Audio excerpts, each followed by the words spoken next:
Hello, ನಮಸ್ಕಾರ ಎಲ್ಲರಿಗೂ.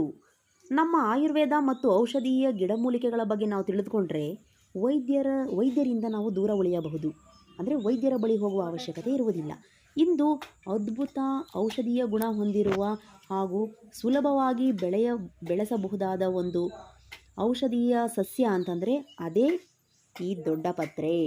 ಇದು ಹಲವು ರೋಗ ನಿವಾರಣೆಗೆ ಇದು ಸಹಾಯಕಾರಿಯಾಗುತ್ತೆ. ಇದು ಮನೆ ಹತ್ತಿರ ಇದ್ದರೆ ಚಿಕ್ಕ ಮಕ್ಕಳ ಕೆಮ್ಮು ಕಫ ನಿವಾರಣೆಗೆ ಇದು ತುಂಬಾ ಸಹಾಯಕಾರಿಯಾಗುತ್ತೆ. ಸೊ ಈ ಒಂದು ವಿಡಿಯೋ ತಮಗೆಲ್ಲರಿಗೂ ಇಷ್ಟ ಆಗಿದರೆ ಲೈಕ್ ಮಾಡಿ, ಶೇರ್ ಮಾಡಿ ಹಾಗೂ ಸಬ್ಸ್ಕ್ರೈಬ್ ಮಾಡಿ ಅಂತ ಹೇಳ್ತಾ ತಮಗೆಲ್ಲರಿಗೂ ಧನ್ಯವಾದಗಳು.